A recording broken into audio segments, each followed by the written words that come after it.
I'm a white woman with brown hair and a grey check jacket. I think that's all I need to say about my appearance. The days when legacy was something that you were left in a will are now long gone, and legacy is now a very inherent part of every major cultural and sporting event that this country does, which is a terrific thing. We have delighted to welcome here today Nicola Turner, who is Director of Legacy for Birmingham 2022 Commonwealth Games. And this is a great day because it is 6 months to the day, I think, since the Games closed. Nicola was responsible for both developing and now delivering a really enormous legacy program. I think you're going to be quite stunned by some of the figures that she's going to tell us about, and some of the work that has really embedded the Games and its legacy into not only the city of Birmingham, but throughout the West Midlands and beyond. So, Nicola. Thank you, Prue. I'm going to go up to the lectern, but I'm a white woman. I am medium-sized, I would say. I tend to have a big smile. Today I'm wearing a green pattern dress, and I have short blonde hair. Welcome to Birmingham. This is my home city, and I have never been prouder of it.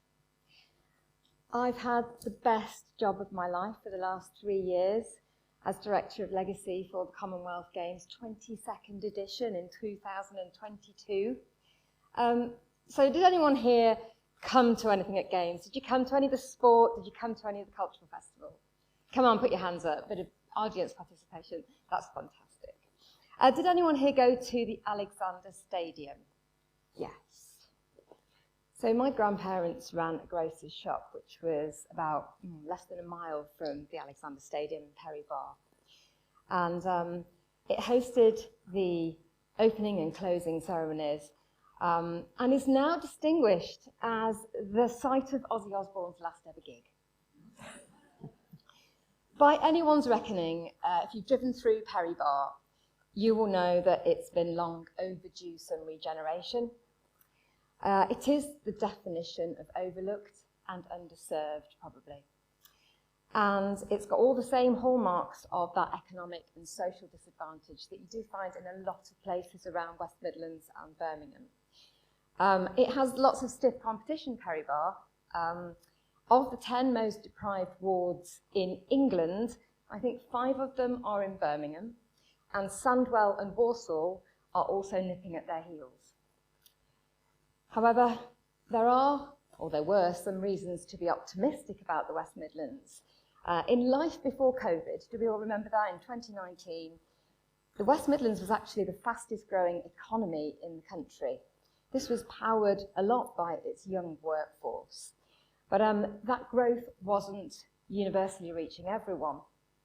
Scratch the surface, and what you'll see coming through are long-standing structural inequalities, signposted by poverty, youth unemployment, low adult skills, poor health, and school performance.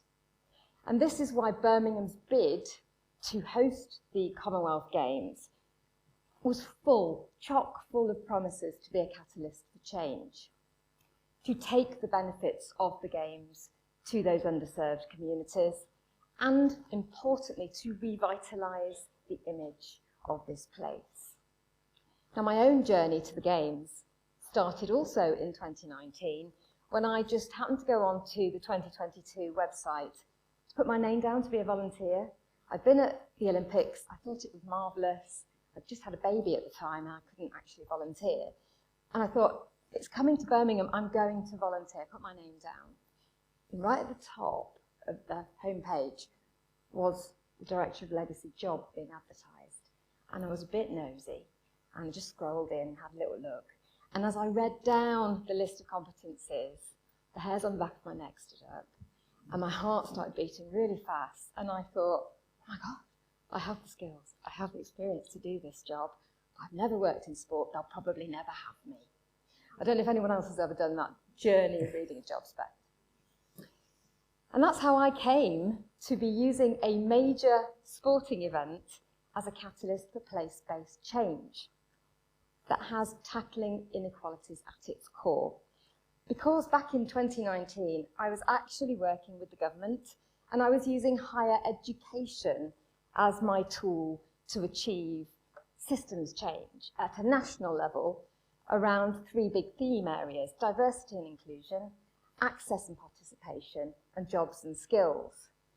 So the type of projects I was doing was I established degree apprenticeships in England.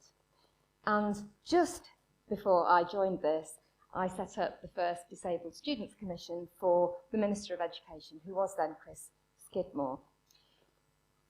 I had never worked in sport, but I had loads of experience working on very complex governance and with lots of complex stakeholders and partnerships. And that proved to be absolutely excellent preparation for the most complex governance setup I have ever worked in. So Birmingham 2022 was actually a collaboration of 4 organisations. It had DCMS, or CMS, as we are now calling them, Birmingham City Council, the West Midlands Combined Authority, and a temporary organisation, the Organising Committee. Orbiting this was a dizzying array of other organisations, the Commonwealth Games Federation, which hold all the rights, the Commonwealth Games England, Team England with all the athletes, and then you've got the West Midlands Police, Transport for West Midlands, Sandwell Metropolitan Borough Council, 19 different national governing bodies of sport, the full circus of suppliers, sponsors and funders that comes along with a £778 million mega sporting event. And each of those organisations had its own priorities, its own board, its own governance and its own way of doing things. And also, crucially, its own idea of what good legacy would look like. You're envying me now, aren't you? I can tell, I can feel the envy coming off you. So it was my job to find a common purpose amongst all of these ambitions, to integrate that effort and to herd the cats. I'm going to attempt a sporting analogy to get everyone into the boat, persuade them to row it together in a fairly straight line, quite fast, without losing anyone overboard. So one of the tools that we created to do that was our legacy plan. And I have it here. This has got a very glossy cover, but you peel that cover back and what you find underneath is the blood, sweat, and many late night conversations with lots of people on those boards of those organisations I've just talked about. So I want to talk to you about some of our challenges before I tell you about some of our successes. So this section could alternatively be called What Doesn't Kill You Makes You Stronger. It's the 4 Ps for me: politics, partners, pandemics, and pounds. So politics, our mayor here in the West Midlands is Conservative, but the leader of our council is from Labour. Regional politics do play a major role in collaboration and getting stuff done. And with a shorter timescale due to us taking over this Games from Durban, actually that placed a lot more emphasis on trying to find that common purpose and the reason why we would all go forward in the same direction at the same pace, and to set aside our differences. Our partners. The 4 main Games partners each had their own complex governance arrangements, and anyone here who's ever worked with government, I'm just going to give you a brief illustration of that. A special act of Parliament called the Games Act approved the 778 million, and of course DCMS were stewarding the spending of that money, but they had oversight from Parliament.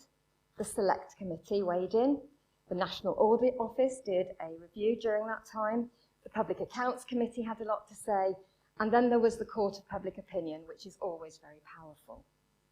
We also saw 5 sports ministers come and go during that Games journey, and they were the ones chairing the strategic board that oversaw the Games.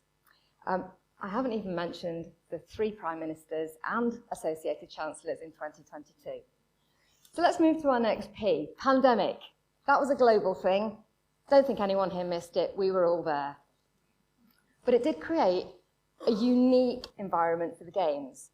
Somehow, that Queen's baton had to visit 72 countries around the world at a time when all flights were suspended. So we figured that out. We sent the baton, we didn't send a crew. And they managed to clock up 87,000 miles, anyway, over 294 days. But it just shows what problem solving, perhaps I should have thrown another P into that mix, can do. So pounds, this was my last one. There was £778 million. And as I kept getting reminded whenever I asked for any money from anyone, this was just for the events, Nicola, it isn't for the legacy. So we had to go out and fundraise. It was hard work because people were necessarily looking at the pandemic and its impact as the priority for their funding at that moment in time. However, we persevered. I'm finding all the P's now, aren't I? £85 million later, and we managed to put on an enormously broad-based legacy programme. So what were those common ambitions for change that we coalesced around? To drive sustainable growth and aspiration, creating new opportunities through trade and investment, jobs and skills. Number 2, improve health and well-being. You can't really run a mega event in sports without putting that one in there. But this was about inspiring, engaging, and connecting communities to live happier and healthier lives, not necessarily to take up a new sport. We wanted to put the West Midlands on the global stage. We knew that 1 billion people might be watching. We didn't realise that there'd be 2.5 million people that would come just for the festival alone. But we wanted to deliver unforgettable memories, on time, on budget, that made people see this place as somewhere they wanted to visit and do business. We also wanted to help the region grow and succeed, to transform and strengthen local communities and necessarily put some infrastructure in place and build some stuff. And of course, after the pandemic, it became so important to bring people together. Now, the 5 missions were underpinned by an ethos, which I think was the golden thread which ran through our governance, our decision-making, and our prioritisation. And that was an inclusive approach. We did try and embed this in every facet of the Games, and I'm going to give you some examples as we go through. We called it the Games for Everyone, and I think this was the calling card for what Birmingham created. So where did this show up? How would you recognise it? During those 11 days of sport, this was the first Games to award more women's medals than men's ever before. It was the largest integrated para-sport programme, and Sandwell, the aquatic centre, is the only one that I've found fully accessible competition pool in the world. We put on 7 totally free live sites in neighbourhoods, and we actually paid for neighbourhood producers and trained them to develop local events at their level for next time so that their live event reflected their place. We also put on the world's first relaxed live site, catering for neurodiverse people and those people with complex disabilities for whom coming into the city centre or attending one of the venues would be really difficult. And this used quiet spaces and adaptive programming in a way that a mega event has never done before. We had Pride House, which offered a safe space for LGBTQI+ athletes, supporters and officials. And our venues and spectator experience, our transport, was all overseen by an accessibility advisory group who had dignity and equity as part of their mission. This has set the bar for future major events, hopefully globally. And we wanted to encourage sustainable choices. I could go on forever about sustainability, but the thing I'll leave with you is public transport was included in the price of a ticket to encourage people to make that choice. Did we, though, manage to make this about more than sport and tickets? And although most games, I think, leave behind an environmentally built legacy, think about Manchester, for example, we did build some stuff like the Aquatic Centre that was completely new. And we did build homes and a station in Perry Bar. But for Birmingham, I think this legacy was always about more than bricks and mortar. Over a 6-month period, Birmingham 2022 Festival created £87 million in gross value added and £100 million in direct economic impact, showing that culture and sport can go hand in hand to create a real splash in a place. We saw 2.5 million visitors across 165 projects just on the Culture Festival alone. And heritage was a golden thread that ran throughout the Cultural Festival. People from 180 countries have made Birmingham their home. And they told us they wanted this Games, the platform, the big opportunity to embrace difficult questions, topics such as empire, colonialism, migration, and settlement. And they wanted to do that through creativity, music, and art. People here may have seen in the opening ceremony Critical Mass. This was a game-changing £1.3 million project which aimed to redefine inclusion in mega events. Around 1 billion people watched the Games. And they will have seen that inclusive dance company that performed. Critical Mass is the first endeavour of its kind, bringing together 250 disabled and non-disabled young people as a single dance company. And 6 months on, 60% of that cast are still dancing. 2 of the young people with disabilities moved out of their family home and they've moved in together. One of the young ladies actually felt so confident after her performances, she applied for her first job. I think she works in Debenhams, and she's just glowing about it. And these are the things that don't appear in an evaluation report. But we also wanted our volunteers to sound like Brummies, to look like our place. And we ran the most inclusive selection and recruitment process at Birmingham Library for our volunteer workforce. We had 41,000 applicants. And at the Games itself, 14,000 people showed up in their bolty orange uniforms. And I think the feedback we've had is that their smiles actually outshone those bolty orange uniforms. 3 quick case studies from me to tell you how we did things differently to previous mega events. Jobs and skills. This was a really important collaboration between the combined authority and the organising committee. The organising committee knew it had 40,000 jobs and training opportunities, volunteering opportunities at the Games. But we didn't have enough people in the West Midlands with the catering, cleaning, waste, stewarding, security skills that we would need. 2 years out from the Games, we started training local people. And we actually prioritised those people who were hardest hit by the pandemic. And we knew the West Midlands had been given the accolade of having the worst region affected by the pandemic, particularly unemployment. So we saw the Games as an incredible opportunity to address this.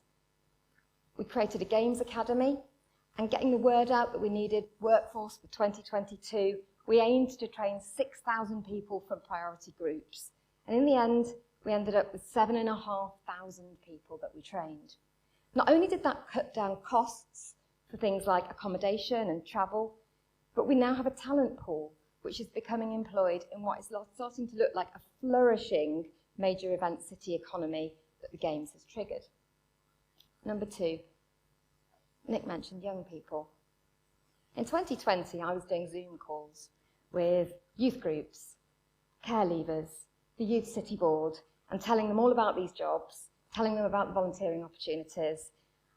Their reaction was chilling. They sort of went, meh. They told me that 2022 felt far too far away. They needed opportunities right then and there. And they told me about the barriers that they felt were unsurmountable to getting involved. They had a criminal conviction. They were young carers. They had a disability or a special educational need. No transport or a part-time job that they couldn't let go of. They just didn't feel catered for by the Games. So we couldn't be the youngest city in Europe and not have something for them. And again, we problem solved. Working with them, we co-designed something called Gen 22. This social action programme is flexible. It goes to them on their doorstep at times that suit them. It's linked to the games and their CV gets a boost because of it, but they're nominated by local organisations who think that they could do with that boost. There's no application form. We're really proud. 90+% of the 1,000 people that took part in that face at least one of those barriers, and they are proudly generating 30,000 hours of community action in the communities where they live. The third case study is social value. The Games had a one-off budget of 778 million, and because we had to use public procurement rules, we had to use 10% of that, so of each contract value was for social value, a mandatory commitment. Lots of the suppliers to the events industry have never had to deal with this before, so we used it as an opportunity. We gave them a helping hand. Not only did we create a menu where we said this will score highly if you put these things in because they matter to us. Local benefit was right in there, jobs and skills, working with third sector organisations and DCSEs. But we also then gave them a dating agency. We pre-vetted a list of organisations, third sector organisations that matched our values, and we said, meet them, come and get your local footprint here, make them your partners. And this worked incredibly well. We measured it. At the last count, the OC spent £350 million on goods and services. And today, we haven't quite finished our evaluation, but the verified number is around £300 million in verified social value for local benefit. We could have done a lot more if we knew what we knew now. So what comes next? Next to what's happening to the bull, that's the question I'm asked most frequently. And I'm pleased to say the bull has today been revealed as going to be in the centre of New Street Station, which I think you can agree I think is a brilliant spot for it. We've got an anniversary festival planned for July. That's a chance to reminisce about last summer, to come together again and reignite that pride we all felt and renew our optimism for the future. The creative renaissance in the region is undoubtedly here and has a momentum. The BBC is going to base its apprenticeship academy here and will move their Midlands operation to the new tea factory in 2026. We did finish on time, and in fact we finished under budget. So the surplus is actually being reinvested in the region. And we've got big plans to boost our economy and cement our reinvention as this major event city. We've got 1,500 hot leads that came off our Trade and Tourism Festival. People who want to have their conferences and events here over the next 5 years. Want to book those in.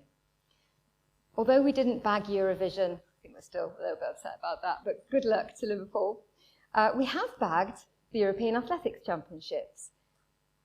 We've also got the World Blind Games and the Sikh Games coming to Birmingham this summer.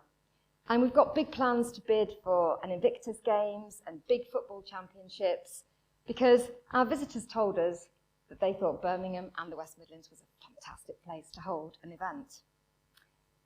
The surplus can also enable us to get on with our mission around inclusive communities, do more critical mass, do more Gen 22, have a go at new sports, get engaged in new cultural activities.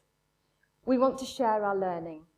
We want to publish all these evaluation and impact reports, our social value work, and also not only the economic impact of the Games, but for the very first time in a major event, the social return on investment is also being measured. The Games also created a legacy charity, United by 2022, which is how this place feels to me right now. This aims to make sure that legacy isn't going to stop when the game stops. It carries in its heart that pledge for games for everyone, that ethos. And it wants to make assets like this learning and the volunteers available to everyone around the region. And just like the Olympic charity, Spirit of 2012, this charity can also provide some continuity. When the OC powers down at the end of February, we're going to be There, doing more co-creation, more participatory grant making, more community capacity building. We're going to be doing more of the Brummie way. And perhaps the biggest change catalysed by the Games has been to the image of Birmingham. Wherever you've arrived from today, I hope that you got a warm welcome. But the visitors at Games time, 9 out of 10 said that they thought it was a brilliant experience and they would come back, that it was a great place to hold an event. I think residents are reclaiming their Brumminess. And who would have thought that Condé Nast would say that Birmingham was a hot ticket for a weekend away?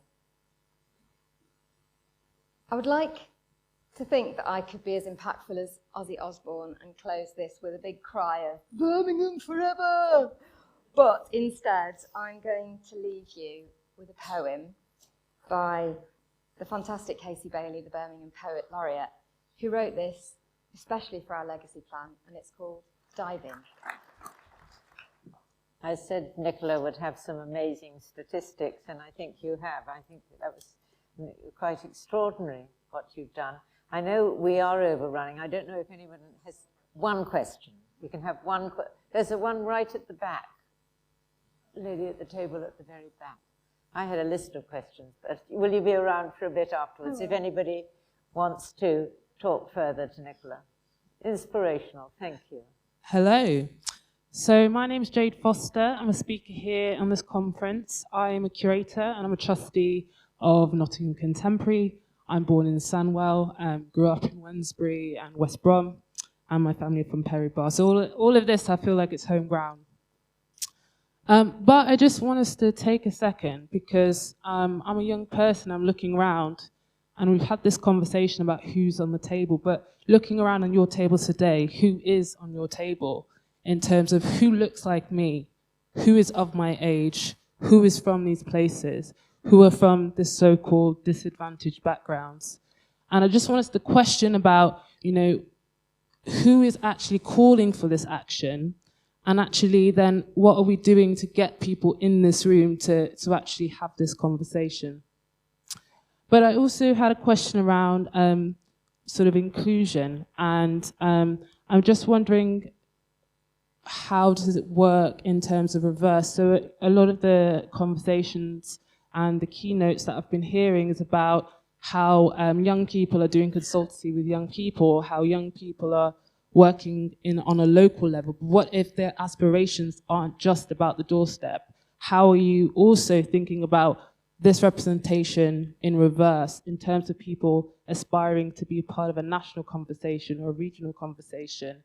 What are these programs doing to not just sort of limit the aspiration to getting young people to do the work for young people and getting them to do the work on a local level? How are you integrating them into a governance at a higher level? And I'd be interested to understand that legacy, and if any young people have had any interactions with governance at a more higher level. I think we could do a conference just on that. Yes. And I don't have all the answers.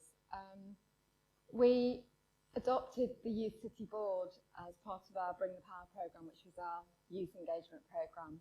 And they directed a lot of our priorities and the activities and the places and the themes that we should take part in.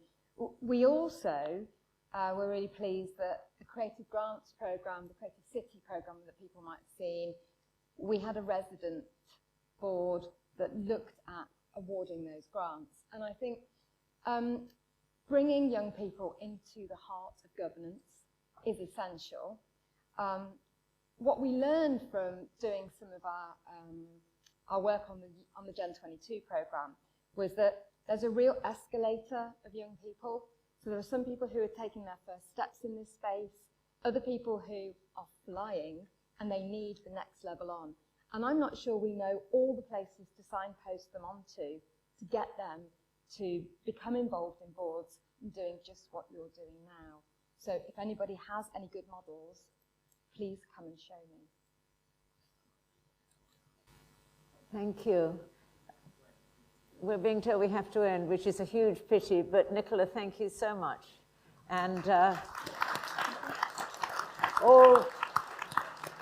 all very, very best wishes for the future and the growth of all you're doing. It's terrific. Thank you.